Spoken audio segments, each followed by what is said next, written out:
What's up, everybody? Welcome back to another live broadcast of the Engadget Podcast. I'm Senior Editor Devindra Hardawar, joined today with Deputy Editor Sherlyn Lowe. Hey, Sherlyn. Hi, nice to Hi. be talking to actual people now. Yeah, Hopefully, actual y'all see people. this. Tell us that you all see us, It please. looks like we're talking live. We learned a few things. Also, podcast producer Ben Elman is here. Hey, Ben. Good morning, everyone. Oh, Please good. tell We us that you learned see we learned a us. few things that we could not restart a YouTube live stream because literally everything on my computer decides to die. So anyway, how's everybody doing this morning?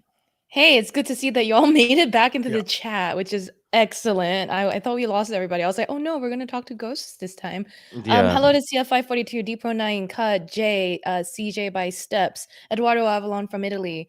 Yeah, I mean, let's get right into it, right? Let's get right into it. Let me Yeah, double we've check spent make so sure much time everything- trying to get everything going.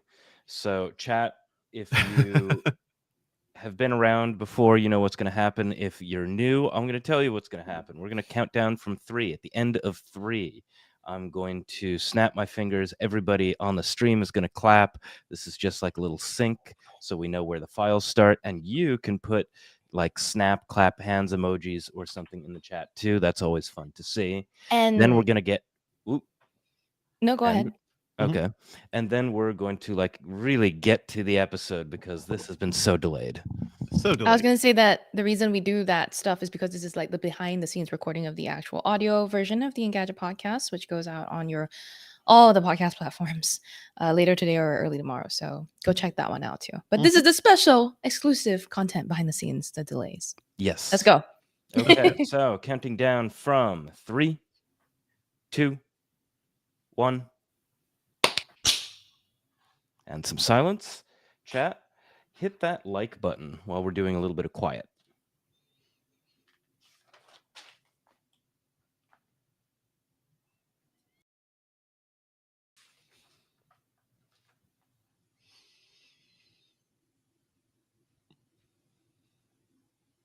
Okay, silence over. Let's get to it. Let's get to it. And yeah, we will be talking about iPhone 16 Pro reviews, a lot of Sherlyn stuff right now. Okay. Let's go in 3, 2, 1. What's up, Internet? And welcome back to the Engadget Podcast. I'm Senior Editor Devindra Hardawar. I'm Deputy Editor Sherlyn Lowe. This week we'll be talking about the iPhone 16 Pro reviews from Sherlyn, and also the Apple Watch Series 10 review. And you're just so busy, Sherlyn. I'm so sorry. Yeah. Sherlyn's slowly dying. Also joining us is podcast producer Ben Elman. Hey, Ben. Good morning, everyone. Usually we're trying to sell Sherlyn on video games. I think now you're going to have to sell me on the iPhone 16. Okay. You know, we will do that. As always, folks, if you're enjoying the show, please be sure to subscribe to us on iTunes or your podcatcher of choice. Leave us a review on iTunes. Drop us an email at podcast@engadget.com. Also, you can join us Thursday mornings on our YouTube channel, typically around 10:45 a.m. Eastern, for our live stream. You can see our faces. You can see us do some Q&A, and you know, we'll show off some devices too. So check that out. Sherlyn, I was really excited to see what you thought of the iPhone 16 Pro because based on our previous Are you trying to change? Are you trying to upgrade? No, I'm not actually. Okay. I am very firmly like I actually don't need to do this at all. It's great. It's a good year for anybody who has a 15 Pro because just not much of a reason beyond the button. But I also know you had conflicting feelings about the camera button. And also, hey, we can't really judge. It's like we can't fully judge this device because so much of it is going to depend on Apple Intelligence, which will not start rolling out until next month. The new Siri won't fully arrive until early next year. So what do you think of it so far? This is just Pro and Pro Max. Yeah, I mean, I personally also have been testing and spending time with the iPhone 16 and 16 Plus. I can talk about them. Okay. Our review may be coming later, right? Okay. Nobody can blame you. You just shipped an Apple Watch review and an iPhone review, and you had the Pixel Watch review. So yes, Sherlyn's been give everyone a sense of the cadence here. So Apple's event was Monday. Tuesday, I was there for meetings where I've then left with devices, which, to disclosure, they're all loaners. We return them at the end of the review period. Okay. And then we had Monday morning, at 8 a.m. Eastern, the AirPods 4 review was published, was the embargo. And then Tuesday, 8 a.m. Eastern was the Apple Watch Series 10 review embargo. And then Wednesday, yesterday, it's 8 a.m. Eastern, the Apple iPhone 16, all of them, the review embargo lifted. So it's been wild, because it involved a lot of weekend work for some of us. And so pardon me if in this episode I get some names and words and numbers mixed up, because it's bound to happen. It happened in our video review a couple of times, which sorry, but my brain is there. Anyway, Yeah. so I really adore the iPhone 16, the base iPhone 16, because we got the cutest colors. We got the pink and the teal iPhone 16 Plus and the pink one. Now, the reason I was actually, I'm going to start with the iPhone 16 because we haven't really like put out our formal thoughts out there yet, but I have spent some time thinking about them. This is the first time we've basically, for a while now, that you've got the iPhone 16s that are basically close to parity with the Pros. I mean, these are not Pro phones by any means, but you know, Apple didn't skimp on like bringing the camera button over to the base iPhone 16s for once, right? And they're getting new They didn't chips, like all bring the fun stuff. Yeah. exactly. They're getting A18 instead of the last year's A17, for example. And then, you know, yes, the Pros get the A18 Pro, but that makes sense. You're paying quite a lot more money. Those are more powerful phones. And then you've got also the camera button this time brought down to the action button might be brought down to the iPhone The plain 16 iPhone, the base series, iPhone. 16 Yeah. and 16 plus. Yeah. So these names are not great. And then one of the things holding back, I guess, the base iPhones is the screen, right? I mean, okay, they don't have the like same big 6.3, 6.9 inch screens as the Pros do, but they also don't have promotion. You're just getting like their Retina, XDR, I think Super Retina. So they're good in terms of color and like resolution, but you're missing a high refresh rate, some differences in size, and then of course the cameras aren't as powerful, but you will get spatial audio recording, which means you will get access to features like audio mix in the video recording tool set. So, or the video editing tool set. I just want to point out here, Sherlyn, as you were holding up those iPhones, it seems like the big difference is iPhone 16 Pro, party in the front, good screen. iPhone 16, party in the back. Look at those colors. I quite like Look that. at those. They're so bright, and the colors like cover everything. I will quote you when I talk about these at some point on our website later. But yes, the iPhone 16 keeps the party in the back, while the iPhone 16 Pro keeps the party up front, I guess. You know where the party isn't? Yeah. The party isn't on the sides. Okay. It's so sad. I really like the idea of camera control, which I think we'll just dive right into. Camera control, I mentioned already last week that it's, you know, a real like button that you hopefully heard me clicking into the mic just now. It is awkwardly positioned, in my opinion. When I try to hold it up, depending on the size of the phone. I mean, I think I've already like learned how to grip this so that my thumb sits right on the camera control when I'm holding it up in portrait mode with one hand. In landscape mode, the way that I used to grip my camera to take photos, or my phone to take photos, is to place my index finger kind of lightly hugging the bottom corner. Sure. And then my little finger at the bottom to kind of brace it. You have to like relearn the way you are holding a phone, basically, or an absolutely. iPhone. You have to relearn that camera grip that everyone was talking about maybe 3 years ago. It's like, oh god, our camera grip. Like, you know, that's a thing we learned to cope with this modern day technology things. And now you kind of have to relearn it again if you have an iPhone 16, because now if you want to like press the camera control and you want to swipe on the thing, you have to hold the phone differently. Your thumb's gonna be on the bottom if you're holding in landscape mode. You have to have your 3 fingers on the right side to kind of like balance the thing to hold it stably, and then put your index finger on the sensor to be able to move it without completely dropping the phone.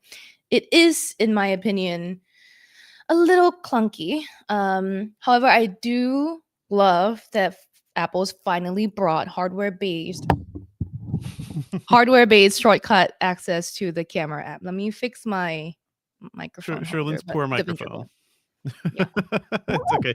I mean, I think like the more I hear about the camera button and everything, it does seem compelling. Like I do kind of feel like, oh, that would be kind of nice to have that control, but also I also invested in the 512 gigabyte 15 Pro last year, so it's like it's just not worth it. I am interested in what people think of the base model, and I guess once consumers like start getting their hands on it, because yeah, as you were saying, and as we talked about, like you're missing the zoom camera, you're missing the faster promotion screen, but beyond that, like Yeah. that's a pretty capable, it's a pretty good phone for $800. I Yeah. guess as it should be, but then compared to most Android ones, you'll get faster refresh rates on the Samsungs and the Pixels. So Exactly. I don't know how long Apple can justify that Here's different here's range my of other differentiation. thing. Mhm. I One of the biggest selling points that I guess Apple made about the iPhone 16 is that they're purpose built for Apple Intelligence. And Uh-huh. there's none of that in here yet. I mean, we could and can uh run a developer beta to get our a taste for Yeah. Apple Intelligence, Yeah. but I'm sorry to announce that like we don't review devices based on developer I slash guess whatever you betas. shouldn't. It's not real. It's Yeah. not stable, it's not the same. It could be very similar to the experience that finally ships, Mhm. but it's just not. I'm not testing a beta and telling you, "Yeah, buy this thing." No. There's just it's not like no. Even though I think that the line between beta and, like, public release is quite, like, gray right now. It's just not very Yeah. clear because sometimes they release so many software updates after the fact that the one that they release initially might as well be the beta, but anyway. Um, I do think that for now, there's a lot missing, but the base iPhone 16s are still seem like really solid upgrades for anyone on the base iPhone 15. Now the pros are a Mhm. different matter altogether.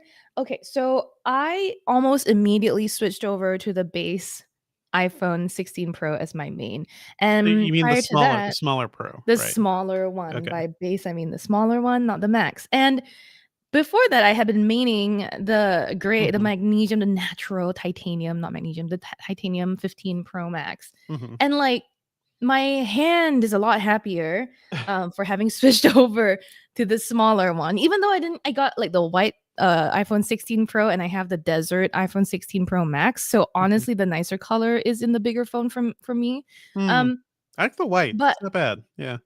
I don't mind it. And they gave me this like bright yellow case to use with it. I was just like, all right, I don't want to look like a Mhm. minion. Um, but the sad news is that like my main takeaway with the iPhone 16 Pro, other than all that camera control stuff I talked about, the battery life is quite disappointing. I mean, you're You going from the big A boy bigger phone, battery. sure, Yeah. but when you consider that the Pixel 9 Pro Mhm. made like 25 hours on our battery test Mhm. and basically generally lasts 2 days. I would say in more realistic use, probably closer to 1.5 days because 2 days with this thing was more like I didn't Mhm. use it as much as my iPhone that I would use my iPhone. It's more of a secondary device. You just can't say, yeah, barely lasts a day and Yeah. that's fine. That looks bigger Um, though. The Pixel, like put them side by side, the iPhone 16 Pro and the Pixel 9 Pro. Okay. yeah, Like it's a width-wise, little bit a bigger. little thicker. I feel Um, like they could fit in a bigger battery in the Pixel. Like a So the little bit. the But the yeah. Pixel 9 Pro, to be clear, is only maybe like less than an inch taller, Yeah. and Yeah. then a bit ever so no It's look. about This is they them they're in a really cup. going hard at trying to replicate that. Yeah. So A yeah, little no. So taller. so here's the Yeah. thing. I wrote this in my review too, and I'll mention it on this podcast, which is that I've been surrounded by phones Mhm. these last few days on my couch. Um, and it has been very difficult to figure out like to reach for the correct phone. I have to do like a big like game of which phone am I holding up. You may have to just like put Swear to some god, Post-its these on are your review devices. Just be like, okay, this I one, really do this one is a sometimes. 15. And then hang on, that's just one Scrolling is hand. So for spanning the all audio the version latest of the podcast, phones. these are Uh-huh. all on my couch right now. There's about I want to say how many is that? 7, 10?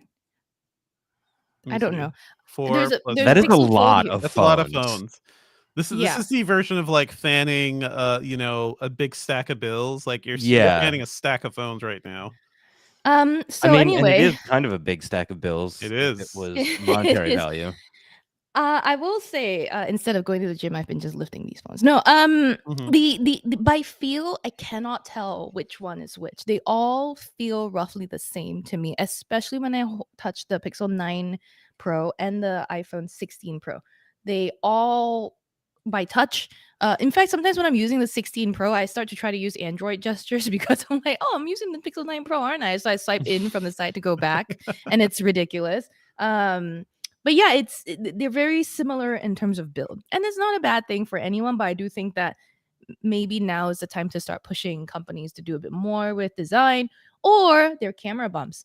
I think I saw somewhere that I think MKBHD did a bit of a wobble test, which is something that Sam Rutherford on our team has been Mhm. pitching as a series for like years, but I feel bad we never got around to doing it. The Pixel 9 Pro, because of its camera bar, doesn't wobble as much, but the iPhone 16 Pro certainly does. Its And module we're is going to pretty make an big. excuse to bring the wobble dance into an iPhone video now. Is that's what's happening here?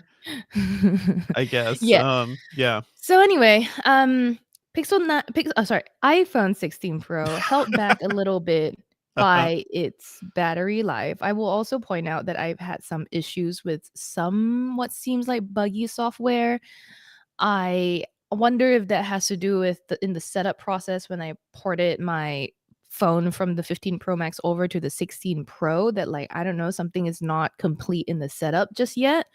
But I definitely noticed certain glitches here and there. Mhm. I've mentioned to someone that can do something about it, that my lock screen just refuses to save the crop aspect ratio sometimes. That's interesting. This is more of a Telegram app issue, but the Telegram app, which yes, sadly I still do use, every now and then will still resurface the one notification badge on its icon. I'm just like, there's no unreads. There are no unreads, and that's apparently a known You issue. gotta go Zen, Sherlin. You gotta go like just ignore all the badges. Like Yeah. numbers, there will always be numbers. And you Well, can yeah. So just there's, turn the but there badges are off other, too, right? You could turn the badge off yeah, completely. Yeah. there are other glitches like sometimes when I press the camera control and then I flip over to Uh-huh. landscape, it just blinks and then just like half the screen's gone. But I've certainly had that with older iPhones before, so it's not like unique to the iPhone 16 Mhm. Pro, and which is why I didn't make a big deal of it in my review. Yeah. How do you like the 5x zoom on the base, like I the love, smaller 16 Pro? Because that is a nice upgrade. That's why I went yes, Max last year too. It's like it's nice to have a yeah. 5x zoom. Yeah. I love having the 5x zoom on the smaller phone, and that's one of the things I'm like really happy about with the lineup this year because yeah, that's the reason I upgraded to the 15 Pro Max. Uh, sacrificed my hands for the 15 Pro Max last year because I wanted that 5x telephoto zoom. This year I did most of my testing with the 16 Pro, and yeah, I mean it compares pretty well with Google's, but I did a lot of my photography comparison against the Pixel 9 Pro because to me that's the gold standard. Google is really a lot better at cleaning up mess at Mhm. the higher level zoom. And also Google just gives you a little bit more digital zoom. So you can go up to 30x with a combined telephoto and digital, whereas on iPhone 16 Pro Mhm. or Pro Max, you go up to only 25x And their Google's combined. image processing, I think, is a little better. The It computational is. image processing. Yeah. Yeah. Okay, but If let's you talk about that for a Mhm. second Yeah. because Devindra and I were talking like during the show planning meeting yesterday Mhm. that I'm looking at the side by side iPhone 16 and Pixel 9 Pro pictures in Mhm. Sherlin's review. It's the image of the tree and the like LED strip. It looks like it's in some kind of transit hub. Mhm. And Mhm. I know everyone says the Pixel 9 photos are so much better all the time, but to me, the picture from the 16 Pro looks so much more vibrant. Is that just like a me thing? Is that how I perceive colors versus other people? What's going on here? It could be. I will say that I did notice in general, right? And this has been for years now. I've noticed that pixel photography tends to be a little bit more muted compared to something from iPhone or Samsung phones, especially compared to Samsung phones. They tend to Mhm. oversaturate a little bit. Um, what Apple has tended to do in the past is like, I think this is just their color preference, but they give what they call, but I don't say they call it. It's just warmer, right? It looks warmer, sometimes to the Uh-huh. point of looking almost yellowish. But yeah, their colors are a bit warmer, and I think you can compare this to the difference between like a Nikon and a Canon camera in terms of the Yeah. processing. Just like a So I don't think tasteful aesthetic difference. Yeah. exactly. I think that's a preference or taste thing, Ben. So I don't know that Mm. you're necessarily seeing it differently, but it could be a taste thing, right? The thing I do want to point out in that picture, and also back to your point, Ben, one, the picture on the left of the tree in, by the way, Moynihan train station, which is Penn Station in Yes. Manhattan, Okay.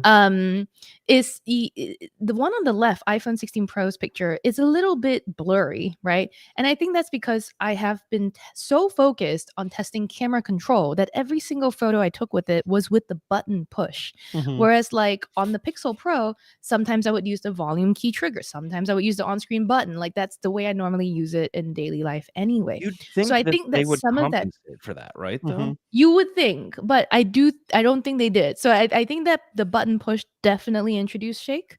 Mhm. And then my final note about colors here is, oh my god, how awesome are photographic styles. Photographic styles. So awesome. So those like let you Um choose different like color profiles and like give you more finely tuned stuff, like just more tweaking on your photos. I want to point out like a couple of reviews also noted that they like the image processing of the 16 Pros yes. compared to the 15 Pros. And I think Yeah. this is kind of a common complaint that a lot of iPhone users have been having is just that pictures look kind of flat sometimes because Apple's processing tends to crush shadows and it kind of like the depth Mhm. of an image kind of goes away. So I noticed The Verge's review, they pointed this out a lot, and a couple other folks did too. Like Mhm. you can get better shadow control and Mhm. better skin tone control. So And you that's can cool. leave it there, right? Like you can Uh-huh. leave it, set it to your preferred and leave it so every photo you take then doesn't have to be edited. It comes out with your Cool. preferred That's shadow and cool. I like contrast that. settings. Yeah. So here's to add my thoughts on that. When I discovered in my testing that photographic styles is freaking awesome, I was Mhm. like, what happened? Your depth map just seems wildly improved. And Yeah, so what yeah. Apple does in general is every year, and I heard this last year too, actually, which is they work on their algorithm every year. They refine their depth map sensitivity, accuracy, this sort of stuff every year. This year, there seems to be a noted marked improvement. And so in every single photo, even with last year with the 15 Pros, when you take a photo that has a face inside, Apple automatically captures depth information. So you might have seen that. Like I've noticed this before when I'm like taking photos of myself, and it suddenly switches to portrait mode. I'm like, I don't need a portrait mode picture. I just want a flat one. But then they want Uh-huh. to capture depth information, and in doing that this year with photographic styles, they're able to like maintain a person's face, skin tone, whatever, keep that as natural looking as possible, and then apply color changes and contrast changes and whatnot to the background. And it is wildly effective this year. And then the fact that you can set it, leave it, every single one of your photos will turn out that way, or you can go in and process and post and change it up. Like Mhm. there's just so many more controls and customizability options now that to me, that is actually the low key highlight this year. Things that like they've introduced, like photographic styles, you can leave alone and do nothing with, right? Action Mhm. button, you can leave as your mute slider. The camera control, if you don't like it, turn it off. You have all these controls. Apple doesn't make a big deal because I don't think it wants to market that you can turn off camera controls. But like the fact that you can, and the fact that you can tweak its sensitivity as part of accessibility, like controls, it's all adding to the idea that Apple is understanding that it needs to let users be able to change and choose what they want. Mhm. And to me, that's the most important thing with the iPhone 16s or That's even just useful. iPhones in I general. I kinda wish some of that came down to the earlier phones, like, I I know know. part of that is the image processing pipeline, that there's a Yeah. whole lot of new hardware in the 16s, but Yeah. also you've got you still got MPUs on these older phones, like, there's some Mhm. stuff you could still do. It sorta reminds me of the way people complain about, like, the way MCU movies look, right? The Marvel movies tend to look flat, don't really have much depth. You can almost feel the artificiality of, like, when they're on the giant LED screens, when something Yeah. doesn't feel real, and then you shoot something in real life with real color depth and everything and shadow depth, and, it looks dramatically different. Um I guess that's sort of what people are noticing. So anything else you wanna shout out about the iPhone Pros or the base one, Sherlin? I mean, I agree with you that, like, especially on photographic styles, they Mhm. introduced it on the 13s, right? Yeah, Like, that's yeah. the first time it came out.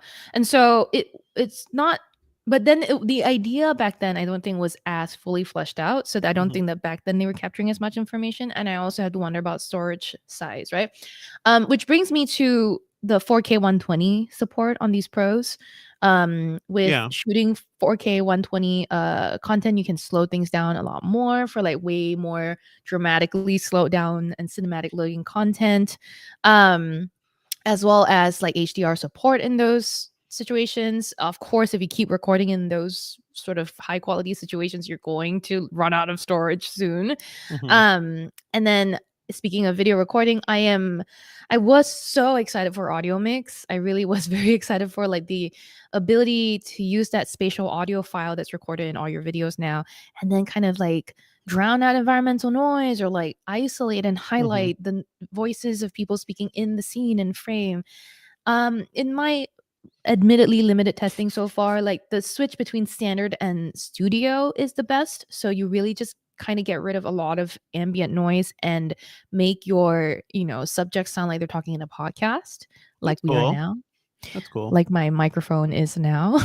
I think like Recovered a lot of microphone. yeah, your microphone sounds great. When Trillin's like you're there in front of the microphone's turned on, we're all golden this week. Um I do feel like yeah, you can certainly fill up even if you have a terabyte iPhone, I feel like if you're shooting Yeah. 4K 120, you're going to be sucking up some space, but they are making it more so that you can record and shoot directly to storage devices. So I can imagine, like I see so many of those Yeah. like little rigs that people are putting together. Like you put your iPhone in there, it's also stabilizing rig. You could attach a microphone up top, but you could put a small SSD there too. Like it is making the sort of like, hey, you can have a little production studio built entirely around your Mhm, iPhone, mhm. and it'll cost a lot of money, but there are some users, certainly pro users, that would be into that. Yeah. So it's cool to have that. That's how they shot that weekend video, right? Like with a rig, Yeah. the whole special thing, making him sing the song extra fast to do the Yeah. slowdown. That was fun. I think the idea of the iPhone 16 Pros as like a portable creator rig is a good way to think about them because a lot of the upgrades that at least drew my attention were for Mhm. multimedia content creation. Another thing that I was intrigued by, but that isn't available yet, is the multi-layer or multi-track recording on voice memos. And then speaking of features that are still not yet here, that half-step sort of lock focus feature on camera control isn't available yet. Huh. And then, of course, everything with Apple Intelligence isn't fully available yet. I think that it is not the first time Apple's held back some marquee features at launch, but it is like it makes reviewing these things right now, the week that they go on sale, a little Yeah. trickier than usual. Um, you'll see the note on our review cards with about the score that we had to review them as is, and as is, they seem to score lower than last year, Mhm. which I think is very fair. I think Mhm. especially I actually had to flip the position of the Pro and the Pro Max this year just because the battery life to me was that much significantly lower. I actually almost dinged it quite a few more points and then was convinced to be like a bit less angry about battery life.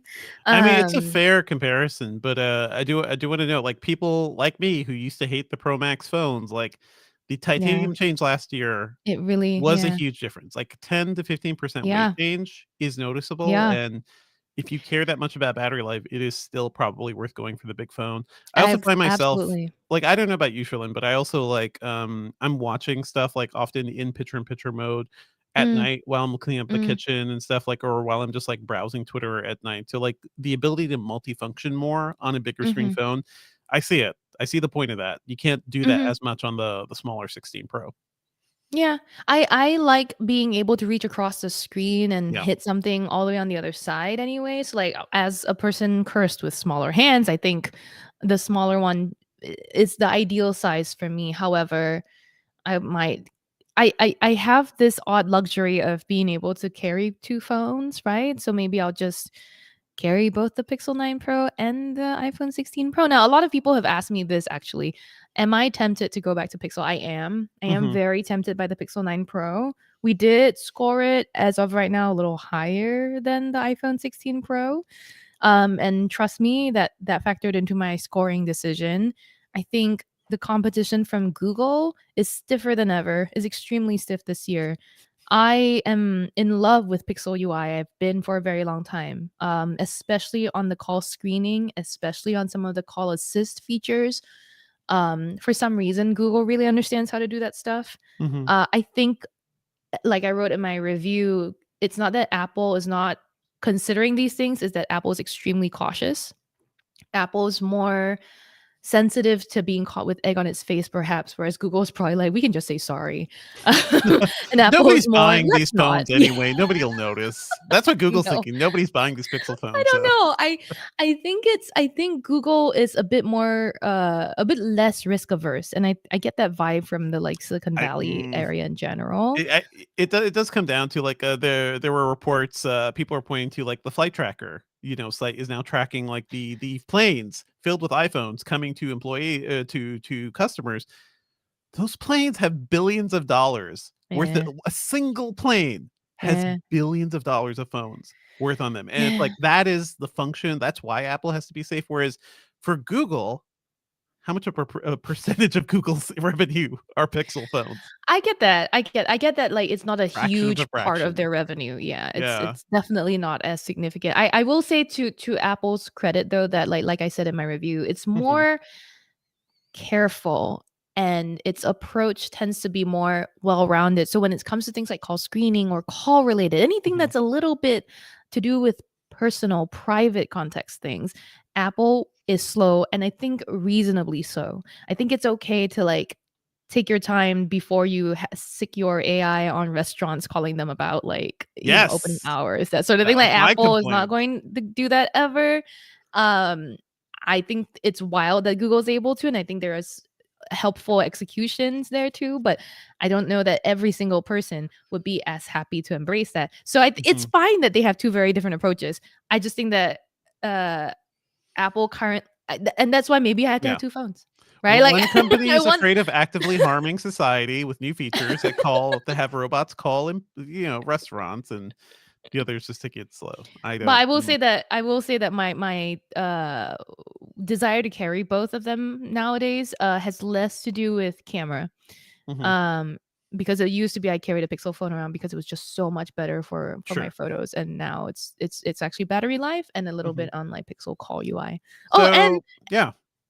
Go ahead. I chatted with a friend on RCS for the first time yesterday.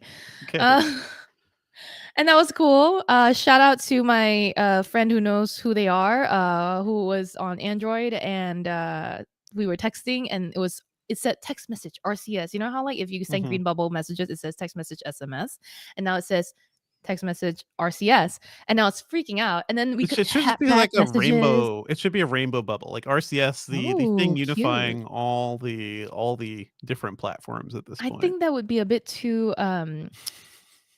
ally for Apple to do.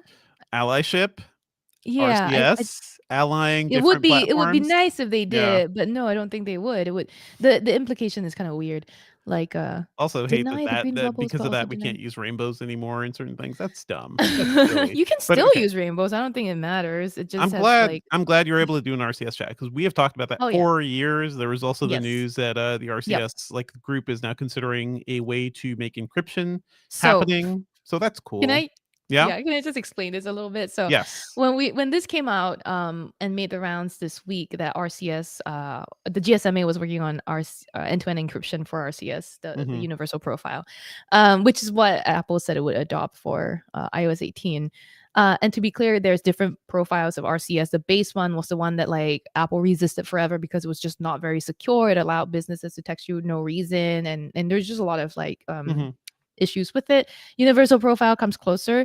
When Apple announced it would support RCS, it did make it very clear that like end-to-end encryption, it would work with the GSMA to bring end-to-end encryption to RCS UP Right. before it fully embraced iOS 18, RCS and iOS 18. So it's not completely new, like you said, Devindra, that like we knew end-to-end encryption was coming, and that's Well, it's why more like Apple says that they were going to work on it, and now they GSMA has to put out an announcement. Hey, we're doing yeah. it. We're doing it, Yeah, I baby. mean, they're working on it, but is it news? Not really. I mean, Yeah. Well, it's it because had to come. they're doing it And also because of Google Apple. Messages, yeah, but Mhm. also Google Messages had already like Google had already implemented E2EE in its own Google Mhm. Message version of RCS UP, which is like a UP with a number, I believe. Yeah.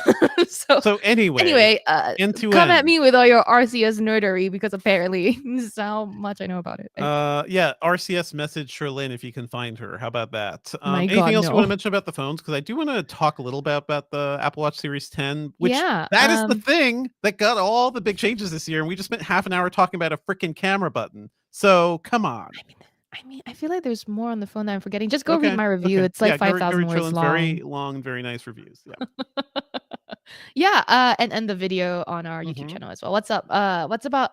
Okay, when you say the watch got all the big changes this year, what I are you mean, referring to? it has a new design. It is much bigger. Like it is fundamentally a bigger, different feeling device. You noted that in your review, yeah? It does feel different. It feels thinner. Every time I pick it up when it's not on my wrist, when I pick Mhm. it up to like enter the password or like look at the charge level, I feel it in between my fingers. It feels thinner and different. But and especially compared to the Series 9, which I've been Mhm. using since it was launched last year, the screen's a little bit wider angle viewing, wider viewing angle, and that's about it, right? Like, I mean, what else is like the battery life for being thinner is very similar still to the Series 9. In fact, sometimes I actually got a lot more battery life out of Mhm. the Series 10. it I still couldn't replicate that on in a consistent way, so I don't Mhm. know if it's like absolutely true that the Apple Watch Series 10 lasts longer than the Series 9. Mhm. But yeah, I think it's impressive that the technology they were able to like come up with to reach that thinner frame, and the wider angle bezel. Like I didn't Mhm. notice the huge. See, here's the thing, right? When you're testing two watches side by side, y'all come to the Uh-huh. Engadget podcast for this Uh-huh. sort of great behind the scenes insight. I You're have just both. deadened to all the changes moving forward, Well, right? a It's little like bit, but here's what I was trying to do, right? I had both watches on Mhm. each of my wrists, and I was putting them down sort of on my lap to kind of see like whether that wider viewing angle makes that huge of a difference. And I'm like, yeah, the one on the left, which is the Series 10, certainly looks like I can see like the clock digits are brighter from that angle, and more easy to see, Mhm. whereas the right hand, which was the Series 9, was harder to read. But you know what the difference was? Partly, yes, brightness, but the other part of it was the watch face. Somehow, when your AOD is dimmed in on both watches, your always on display is dimmed. The watch digits on the Series 9, which to be clear was on WatchOS 10, not 11, went into this outline instead of a solid font. So the Mhm. font was just, and of course that's going to be harder to read. Whereas like on the Series 10, which was running WatchOS 11, when the AOD dimmed, the clock digits maintained their solid structure. So like the font basically went from a um fully filled solid digits situation to like stroke only, that sort Uh-huh. of thing. So Uh-huh. if you know graphic design, maybe you understand what I'm saying.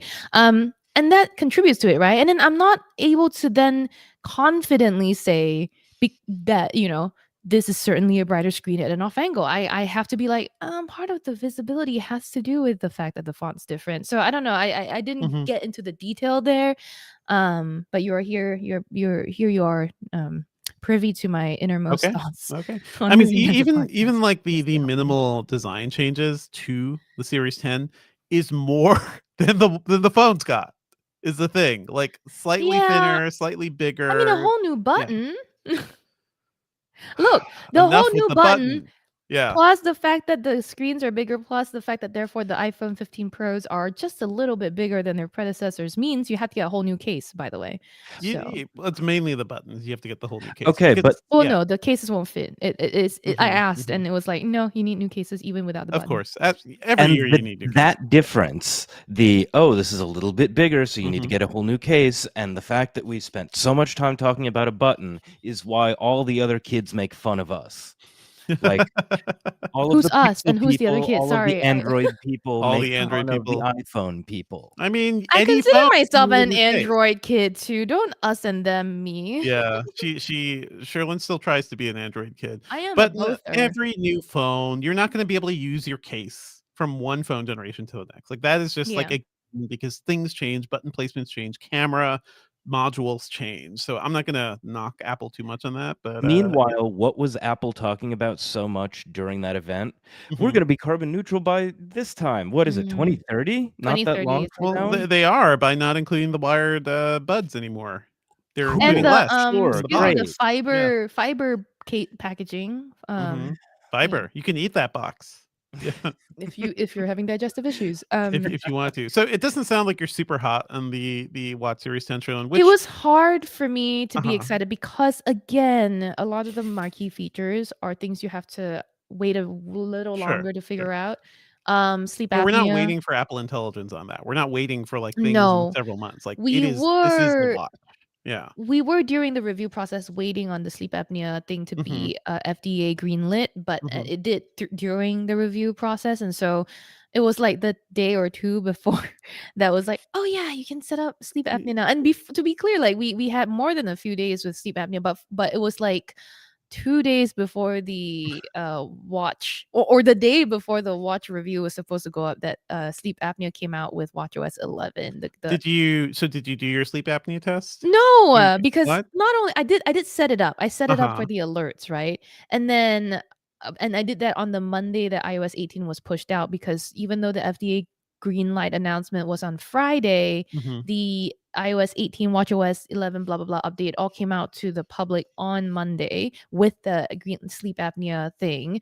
And then on watchOS 11 that's when you can get it, right? And you can get the sleep apnea tracking on Watch Series 9 as well as Watch Ultra 2. So even if I had like tested it and it was like a big deal, it was not going to super affect my score because you can hmm get it on an older watch. Like it's not a huge part of the upgrade equation.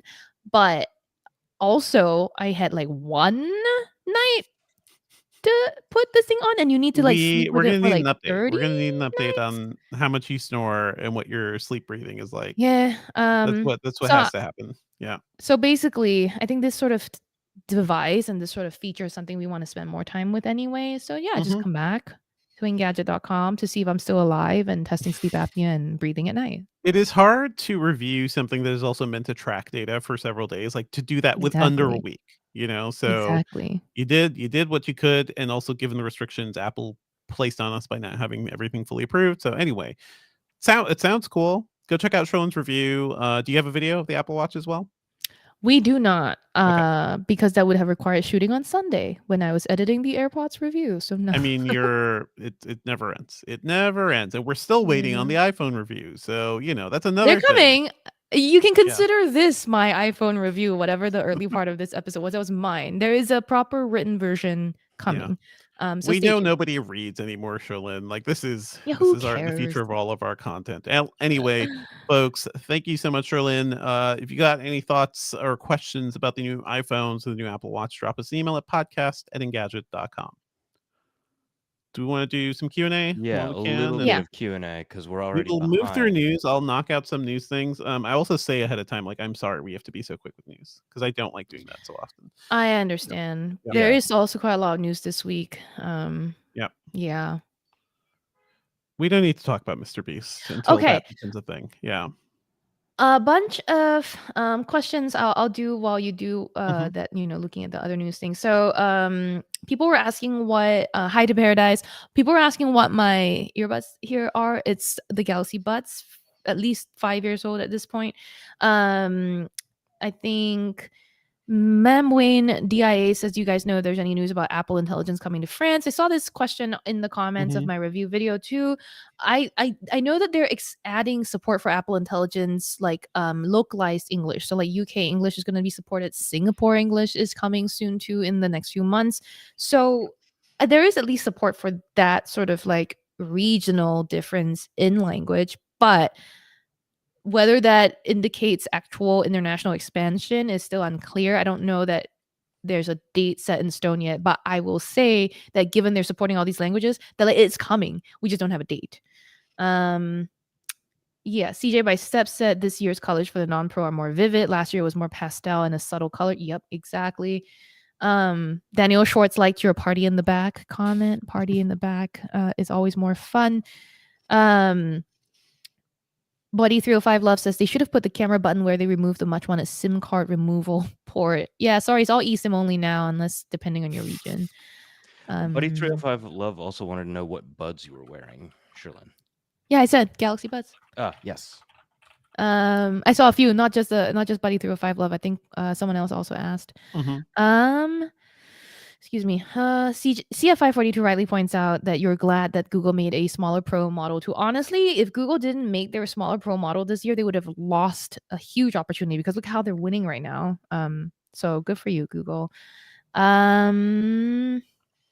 I saw a few more questions. Oh, CF542 asked, is that Woody Harrelson on my phone screen? I will tell my boyfriend that y'all thought he looks like Woody Harrelson. Or I won't. What age though? Like what era Woody Harrelson? Right, exactly. Like hopefully young not Woody. current. No, Young Woody was great.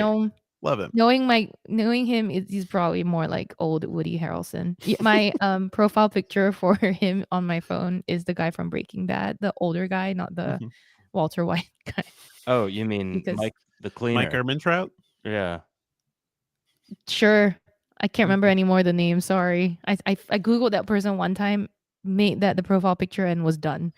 Okay. All right. I don't even know anymore. CJ by Steps would like to see an ultra night mode for photos of beautiful night full of stars. That's astrophotography on Pixel phones. CJ by Steps, maybe you want that. And then people were asking like, what's going to be the big hoo-ha this year, right? I think our people were already asking me. I was like, I couldn't tell you. Like, there's so many things that they've held back. Who knows what's going to be the big hoo-ha is we don't know if Apple Intelligence will be worth the wait. Yeah, like we really don't. Yeah, I've been testing a whole bunch of those features and they're fine, but yeah, I don't and know. also, let's remember that Apple Intelligence right now is going to be ChatGPT powered. So, part of it, not all of it, yeah, part of it. They have their own AI models. They have stuff locally. They have their own cloud. When you're doing some questions, then they tap ChatGPT. Yeah. Most of the things like Image Studio Playground Studio, I forget the word. One of them is Pixel Studio, Image Playground. Image Playground is Apple's, and it uses their own like machine learning models. And then every now and then, if you have a query, you can farm it out to ChatGPT. And it will tell you on screen that you're leaving, you're using something else. So you're leaving the glorious Apple walled garden. You're going to ChatGPT. Be careful. Dreamweaver asked, what mic am I using? Devendra, do you want to answer that? That is one of the Audio Technicas. I think it's the ATR 2100X. If you look it up on Amazon right now, it is both USB-C and XLR. So we really like it, and it's down to $50. Just remember that it has a on-off switch. Just remember to turn on your mics, and if you plug it in, there's a little light that stays on, even though the mic might be switched off, which is a problem. That microphone used to be $100 plus. So now it is $50. Just buy it, people. If you are doing a podcast, buy it. You should have that mic. Or you can use the new studio mics on the iPhone 16 Pro. I mean, you can't podcast with that. Sorry. In addition to Buddy 305 Love, Y and Don Woods were speculating what earbuds I'm using. I think there's a lot of hype around the upcoming earbuds market. Like Y was like, what is she using? Sony's? And then Don Woods like, looks like Pixel Buds Pro. And it's it's a Galaxy Buds, like I said. But yeah, we still are, we haven't really talked about the AirPods 4, which I've also been using. AirPods 4 with ANC. I hate that they don't have the volume control on the stem. They do have the Force Touch double click sort of controls, but here okay, how bad is the battery life of the 16 Pro compared to the Pixel 9 Pro and S24 Plus? Hard to tell you apples to apples, because whenever I reviewed the Pixel 9 or use the Pixel 9 Pro and S24 apples to Plus, Googles to Samsungs, the Googles and Samsung's phones, I don't use them as much as I do the Apple phones, because I fully switch all my apps to the iPhone 16 Pro. So I can understand why it might last not as long. So like when I get 2 days on the Pixel 9 Pro compared to like less than a day on the iPhone 16 Pro, I'm more likely to say that the comparison is more like 1 day compared to 1.5, as opposed to less than a day to 2 days, right? Because of the use case sort of differences. There's also like background for the first few days when you start using a phone. There's a lot of background stuff happening, which you don't see, but it's like syncing your photo library secretly. It's doing all sorts of stuff to get that phone up to snuff for you. It's not, which is why transparent.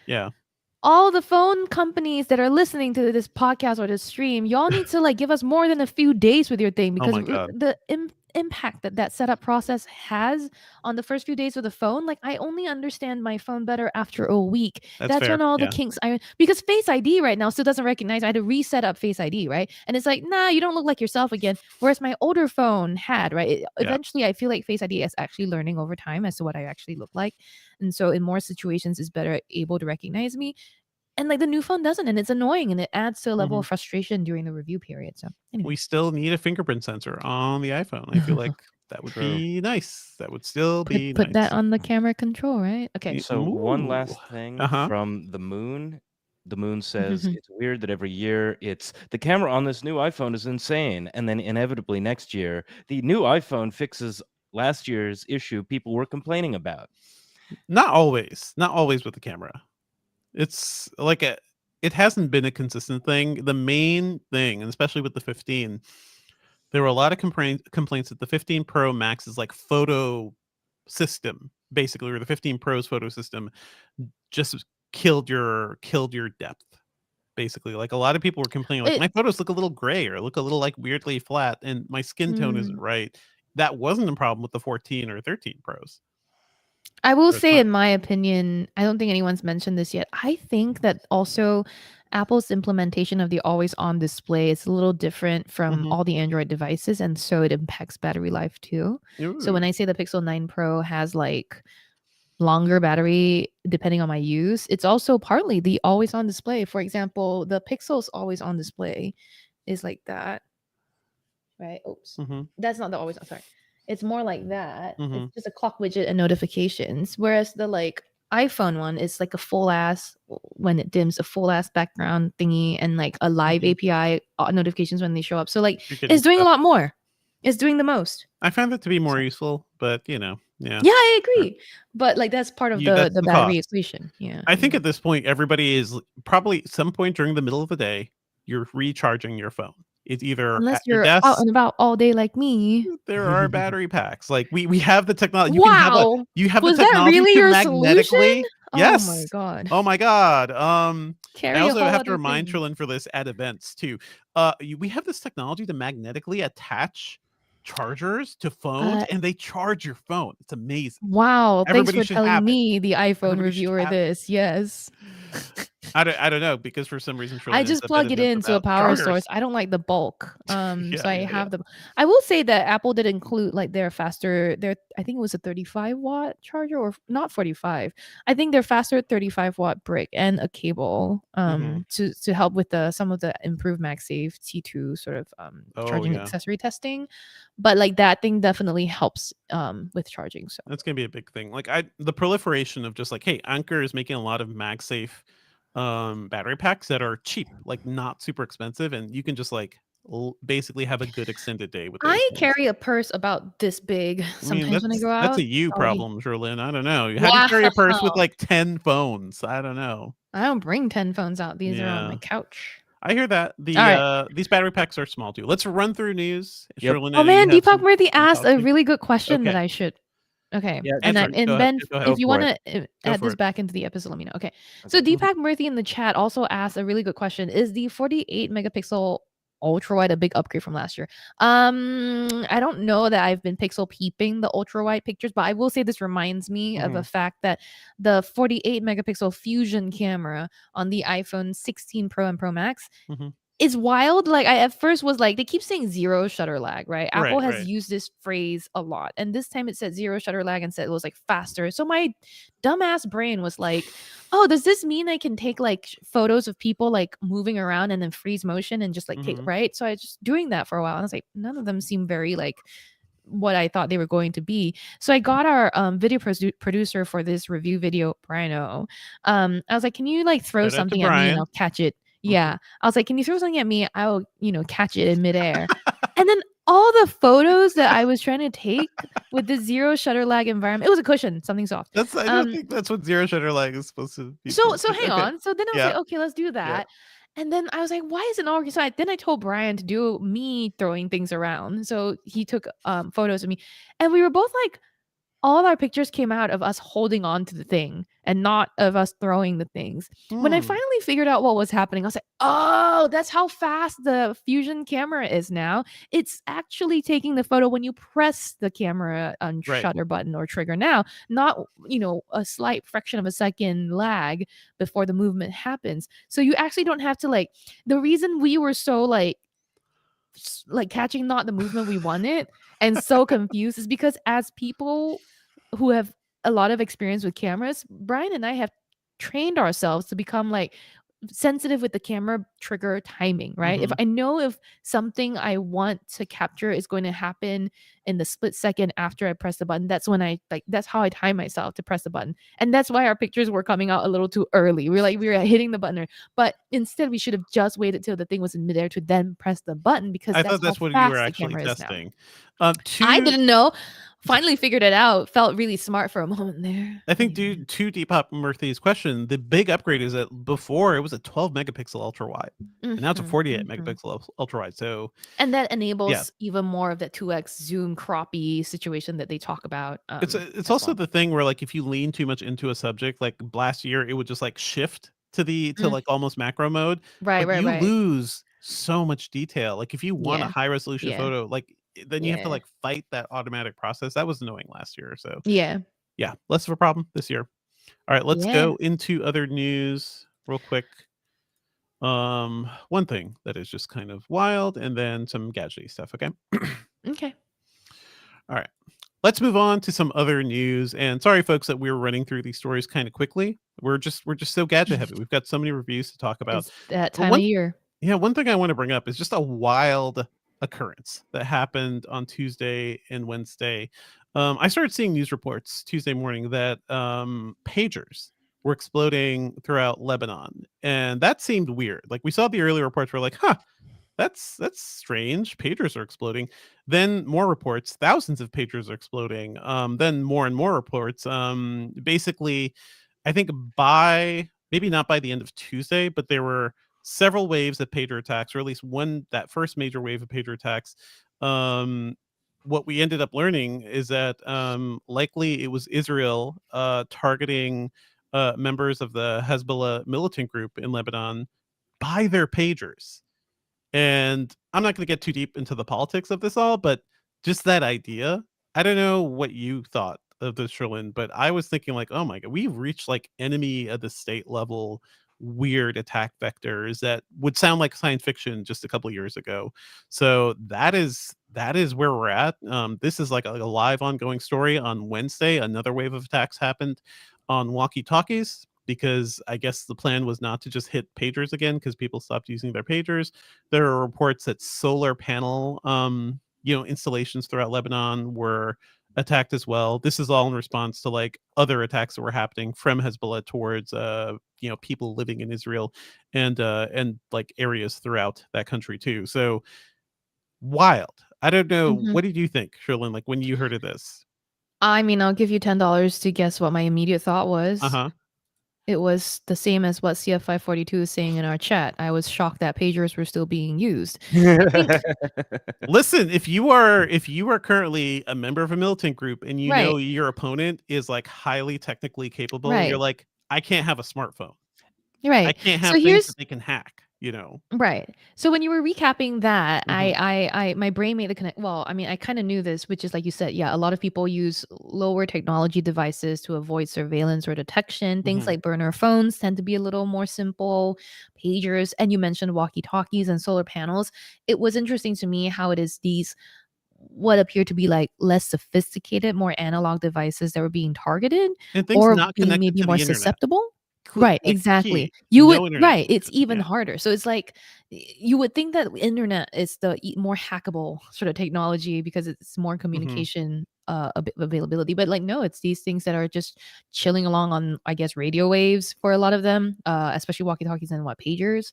Yeah, and So the actual yeah. like we're still like this is an ongoing story. The full extent to like how the explosive devices got into the pagers and into the walkie-talkies is a whole thing because the company behind the pagers is apparently a Taiwan-based thing, but they were like, we did not manufacture those, and then people tracked it to like a company in Turkey that was building devices, Mm, and they were like, oh, mhm. we didn't build those either. So it's like, where did these come from? How did these get into the supply chain? But I think it also, was like, also like subcontractors on yes, subcontractors. subcontractors upon so. But how do you get to people with outside of like hacking an internet connected device? We have heard stories. Like I like to read the stories about like how real life spies do their work, and there's a lot of stories about like what Russia has done and what Russian spies have done, Mhm. like the poisoning of people in broad daylight throughout England. That's something Russia is known for. This is just like wild, and I guess there are two arguments. It's a little more targeted than like missile attacks, but also these things were exploding in public spaces. Children were killed. Thousands of people were injured. The latest total I saw is 25 people were killed, 600 injured. This is just like one of those things where it's like you don't know like what's safe anymore when like these devices that you think are just dumb and silly can just Yeah. explode at any moment. So Yeah, and the politics of the terrifying. situation is really difficult to get into, Hmm. so we'll mostly try to sidestep that. I'm feeling for the Lebanese population right now, This is like who, pure stochastic terrorism, basically. But yeah, yeah, from the perspective of gadget people, yeah. we love our devices. We use our devices to relax. The idea that you are afraid to touch your device now because you don't know what's been tampered with and what hasn't been tampered with, the idea that like there are families who are completely unaffected and, not affiliated with Hezbollah at all, Hmm. are maybe putting all of their devices out in the yard a good distance away from the house because they're afraid of them now. Hmm. That sucks. People are afraid to use their computers, any of their other devices. Like it's just Oh this is my a god. weird situation. Yeah. Do y'all see how many phones I held up just now? Yeah, Yeah, exactly. you are quite the attack vector right now, Sherlyn. Oh Like, boy. I mean, listen, I have like right behind me people who can see me on camera. Like, I I have a didn't lot of even old show devices y'all. that I need to certainly electronically recycle because like I'm worried about what happens to old lithium batteries. And so that's not Yep. even worrying about an attack like this. We will be keeping an eye on the story. This is like all ongoing stuff, but I wanted to mention it because like this is directly I've never seen a military or I've never seen like a specific attack against military opponents like this. And philosophically, like as somebody who thinks about like how we wage war and how innocents are touched and all this stuff, it is deeply, deeply troubling. We're gonna move on to just like some strange, like straight up gadget stuff. So let's just laugh at Snap's fifth generation spectacles. How about that? Look at poor Chrisabel, who did this coverage for us, has had to take pictures of herself Oh. wearing these god awful looking Yeah. augmented reality glasses. These are standalone AR glasses. They're going to be sold to developers who commit to a year-long $99 a month subscription to start working on AR apps. I guess similar to what Apple did with Vision Pro, except it's not being sold to normal people at all. Because I think Mhm. if people saw the real cost of these things, Yeah. like if you They had to would put a not. dollar to it, you would probably laugh Snapchat off the face of the planet. Like these would probably cost $4,000 to $5,000 a pair, given the level Yeah. of technology in them. Thoughts on these, Sherlyn? I mean, I think they looked weird AF until I watched the Emmys last night, and I was like, "Wow, I guess Eugene Levy is wearing the same sort of glasses, the same style glasses, right? They are these very thick black frames that are extremely boxy, especially near the temples." And I But think those Carissa got actually a look little roasted on good. threads. What? But they actually looked good. These just The older On look ones look better. chunky. Yeah. So, okay.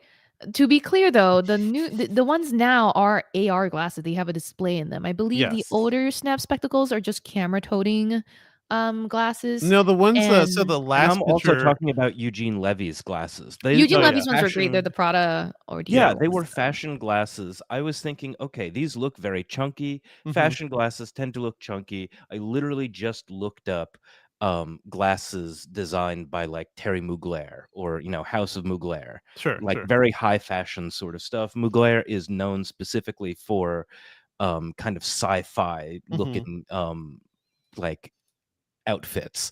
Uh, Zendaya actually wore a like whole suit of armor designed by Mugler That was to cool. the That did look Dune very 2 This cool. is a premiere. really strange tangent we're going down. Like I am here We're But for talking it, about but it's style. We're these talking about glasses, fashion. yeah, Relevant.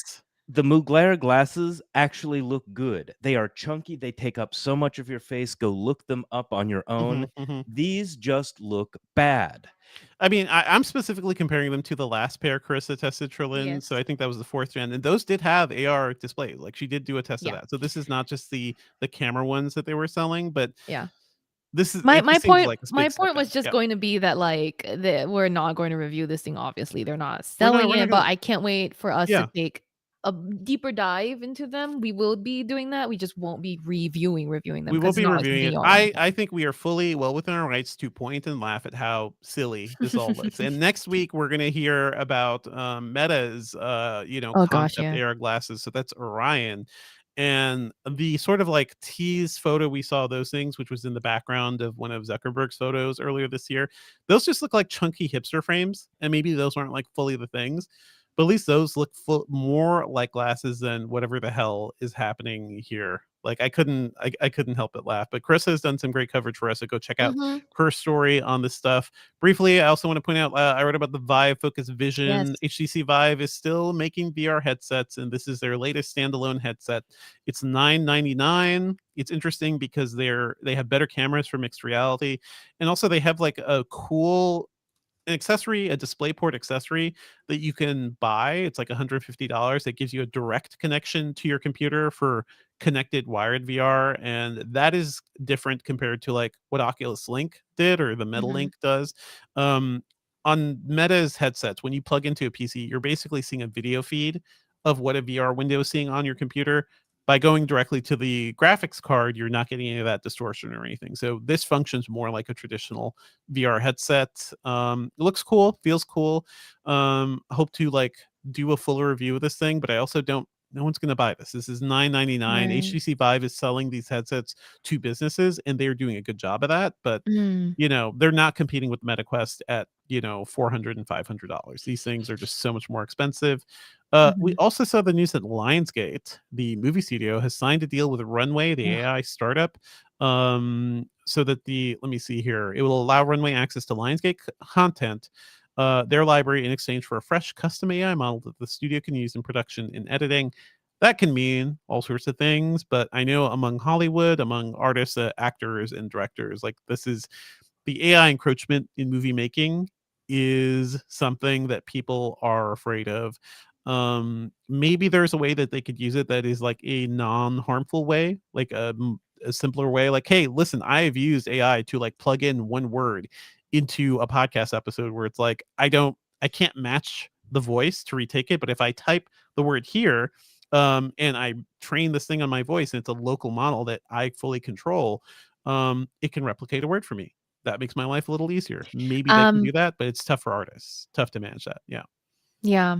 I will say that as Mhm, of like 6 or 7 years ago at one MWC, there mhm. was a tool like that online somewhere that allowed you to create like voice models of people. And so me, Matt Smith, and I think Aaron Suporis as well were Yeah, playing with yeah. this. We created voice models of each other. I And so I remember. made Matt Smith's fake voice say Japan, Japan, Japan. And I really recall this very strongly. Here's the thing though, I will also mention that it's not specific or unique to AI, right? To be able to do this, because I will give you another behind the scenes tidbit that our iPhone Mhm, 16 review video, there was a moment where I made the mistake and said, the iPhone 15 Pro's battery life sucks or mhm, something mhm. along those lines. And I was like, crap, I meant the iPhone 16 Pro. And our video editor, Brian O, was able to cook up some magic and find a bit where I said the word Where you just 16 and said I could 16 replace Pro? it. Yeah, and just I mean, replaced it correctly. So that's normal editing using your normal voice. it's Yeah, normal editing, but you're yeah. also able to like being able to get a model of my voice to say the correct words seems useful to me Mhm. in situations like that for post processing, but I can see how it raises concerns of who has control, like you said, Yeah, over who what has that voice control? says. I'm sure actors are worried, writers are worried about like what words they can inject in things. We will be keeping an eye on the story I for have sure. Mhm. one kind of easy prediction to make about Uh-huh. this, that Runway will develop some kind of internal tool for Lionsgate. Lionsgate will push this very much on their editors and all of their workers. They'll be like, use the internal tool, use the internal tool. They Mhm. will make a big deal about how one movie used the internal tool, and then we'll never hear about it again. I hope so. I hope that's what it is. But I also know like executives and a lot of like basically studio executives cannot wait to stop paying money to actors and writers. Like they just want to like get stuff out there to start selling movie tickets or whatever. So Mhm, yeah, we will see. All these mhm. tools can be useful in the right hands. We are worried about the right hands. Yeah. Let's just move on to our pop culture picks for the week. What do you got, Sherlyn? I this weekend saw, and I was very excited to share this on this Hmm. podcast. I was like telling the team I have to be here for this.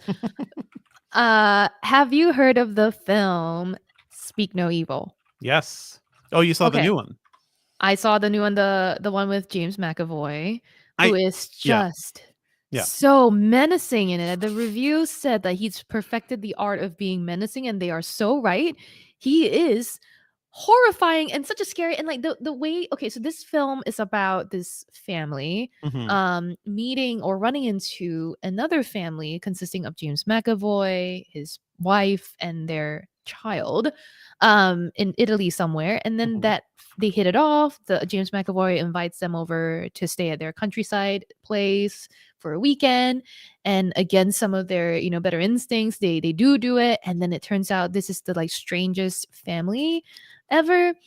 No spoilers, but I think you can see where it's headed. I Yeah. think though that the entire experience was really illuminating for me, because some of the altercations they get into are so reminiscent of like my real life, where like you do interact with people who just say shit for no reason Yeah. sometimes, right? Yeah. Like on the internet, in the Hmm. real world, like people sometimes say shit and then they go, "Oh, sorry, that you misunderstood what I said," or "Oh, sorry, I didn't mean it that way." Oh, PCO woke. Like people Hmm. who use that sort of like labels to defend bad behavior, Yeah. Yeah. and you have a lot of that. And so I spent a lot of the movie, because I didn't guess the ending. I spent a lot of the movie wondering if they were actually like Uh-huh. bad, or if they were just unintentional bad, right? And that's Mm. me, because I'm the sort of person that gaslights myself.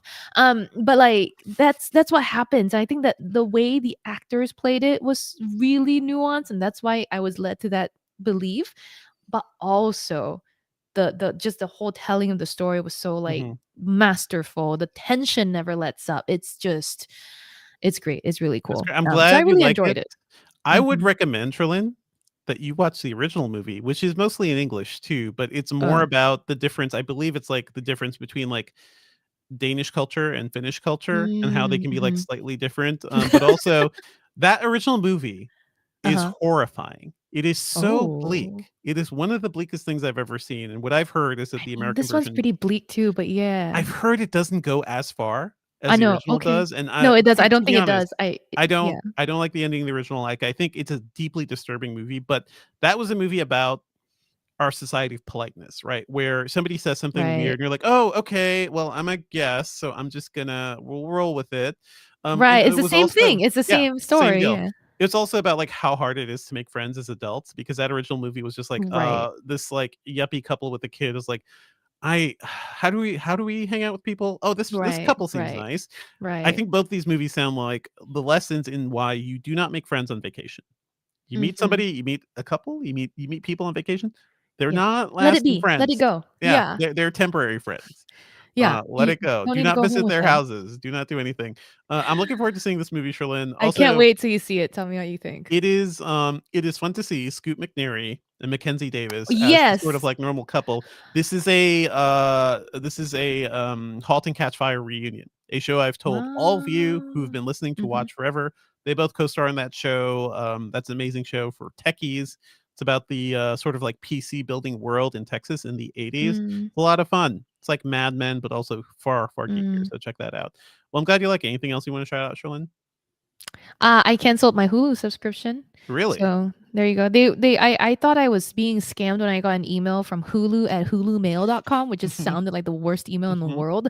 But they were like, price is increasing soon. Like $20 basically for like a no ad subscription. I was like, what the Yeah. hell? I'm not doing that. Plus, I also have Disney Plus. So I'm like, I get quite a lot of the same library Disney Plus has with that. brought it yeah, it's so very Yeah. confusing, like, what It's is and is so not very there. confusing, yeah. So for me, I'm like, "Let's cancel it and see what's gonna happen," but Mhm. yeah, I mean, my Disney Plus subscription is annual, and my, Hulu one is monthly, so I just canceled the monthly one first and see how that goes, Alright. since I can't for Disney Plus. And Good then, well, luck. yeah, my recommendation is if it works out, I'll tell you that to go with Disney Plus instead of Hulu and Disney. Gotcha. Have you checked out Agatha All Along yet? I feel like that's in I your have not. I wheelhouse. saw it on. Yeah, I haven't seen it yet, but it's on my list. I saw the first few episodes. It's fun. It's fun mostly because Aubrey Plaza gets to be Oh fun and zany, and yeah, I I saw that. give me a witchy Aubrey Plaza, please. Like she's fantastic in that And a show. gay explosion, I heard. Yeah. Want to recommend you folks. I've talked about Pachinko before, which is the Apple TV Plus show based on the novel about this sort of like sweeping tale of a Korean family from leaving Korea to immigrating to Japan throughout the 1900s, and also it occurs across different time periods. I started watching season 2. The show's still incredible. It looks fantastic, just incredibly well written. It's just like deeply emotional. I love seeing very, very complex, very far-reaching immigrant tales, and this is one of those. Sherlyn, I think you really got to watch the show because it will destroy you. It is just like so fascinating. So yeah, loving Pachinko season 2. Also, season 2 has a new opening dance sequence, which became a big hit with the first season. It's still good. I don't think it hits the same highs for me as the Pachinko season 1 opening, but still very good.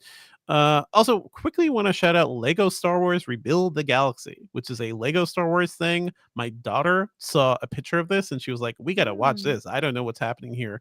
I have not fully gotten her into any Star Wars stuff. We've tried the Clone Wars cartoons and they're really slow. Like it's really tough for her to get into.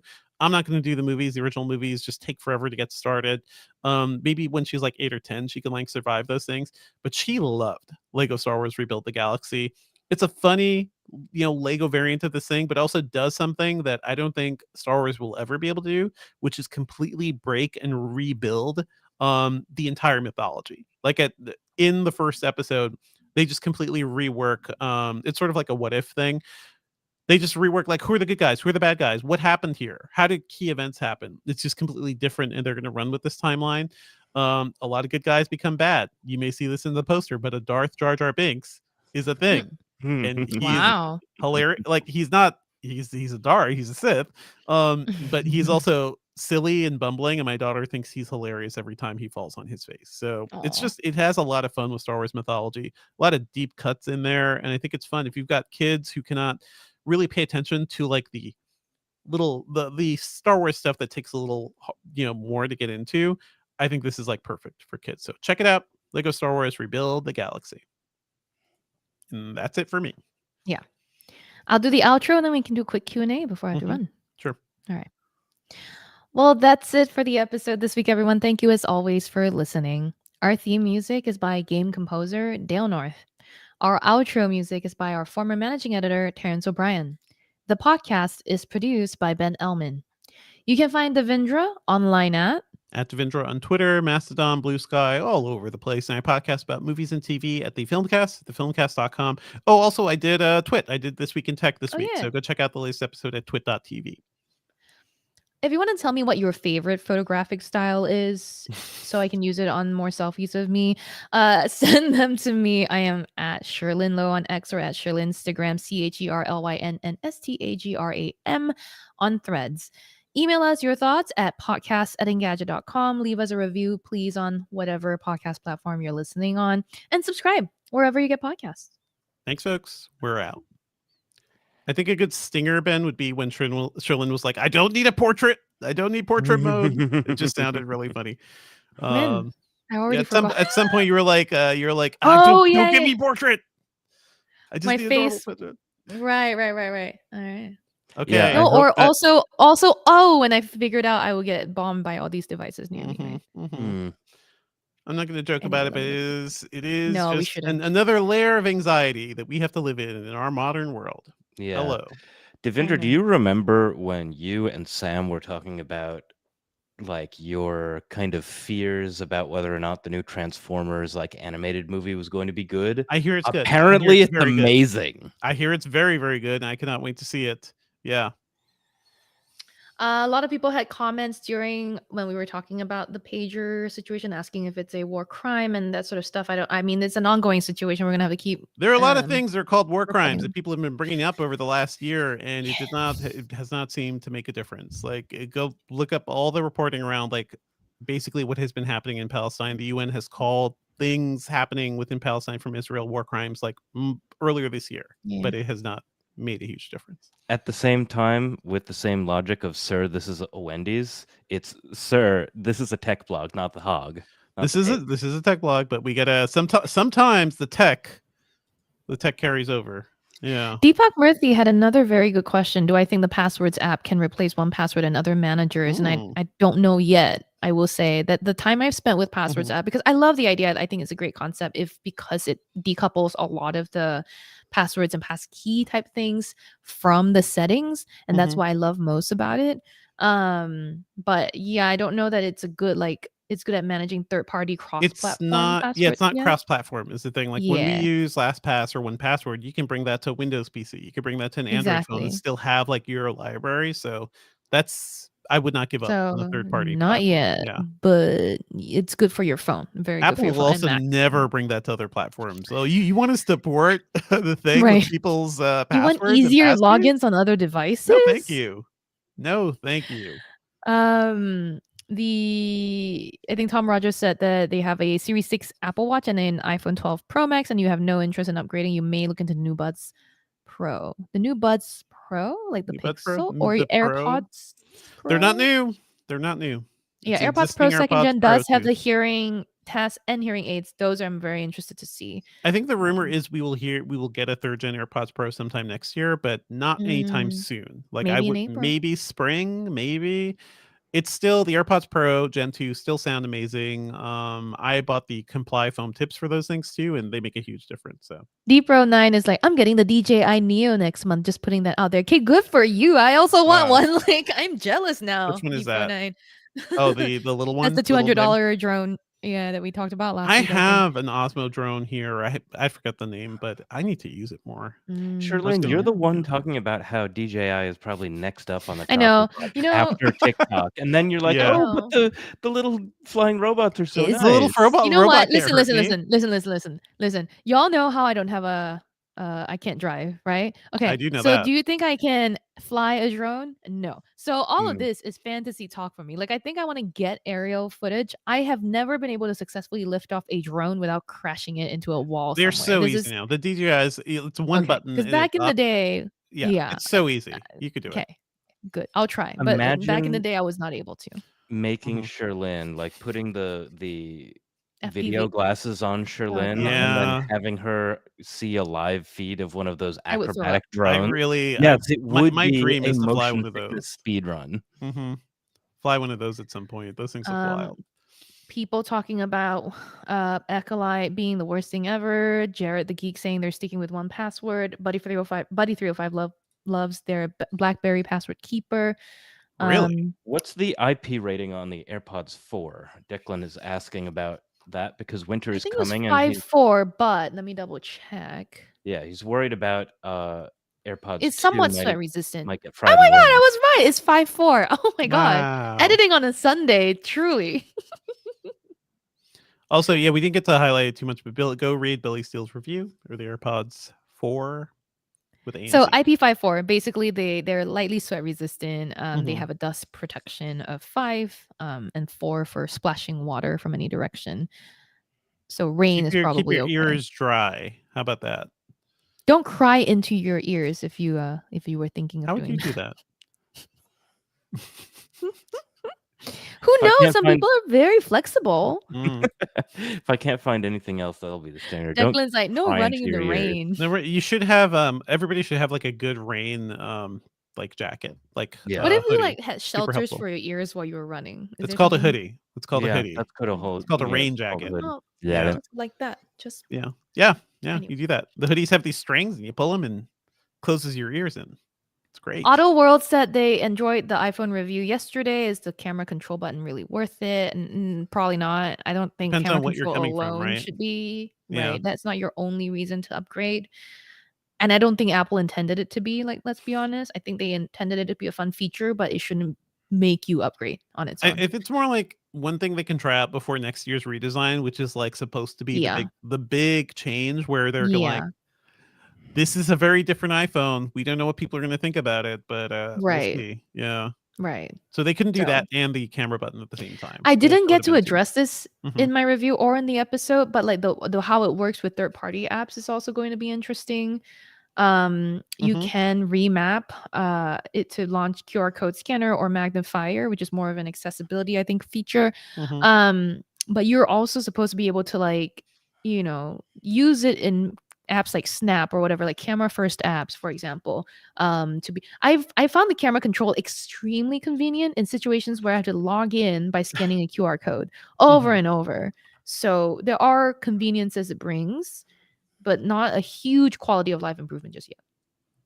So last question, Wes Jackson says, I'm hearing rumors that pre-orders are way down for iPhone Pros this year. Are we hearing the same thing? I really don't know. I'm not privy to We those don't- numbers yeah. myself. Yeah. So your guess is as good as mine, Wes. And then Georgia Susan said, lay flat on your back to cry into your ears. That is Yep. a good point. Yeah, Okay. That's true. a good point. So don't do that wearing the AirPods 4, I guess. Okay, Tom so Rogers says thanks sorry. everybody. Yeah. Thank you, folks. Mhm. Chat, Thanks, y'all. We'll see you next week. yeah, you remember things that we forget. It's always good to be doing the podcast on a live stream because I think it just ends up being a little bit better for it. So, Yeah. bye to Tom Rogers, bye to Wes Jackson, bye to Buddy305 Love, Jared the Geek, Declan, Stepro, Paradise, 9, CF542, Gonzalo Costa, Daniel Swartz, Kevin says. CUD, Cutting out names now. Jed by Steps, Paradise with a bunch of eyes. Thank you, folks. Aldridge. So camera you, switching Stephen. done by me, OBS done by Devendra. Thank you, and we'll see you next week. Later, folks. Bye.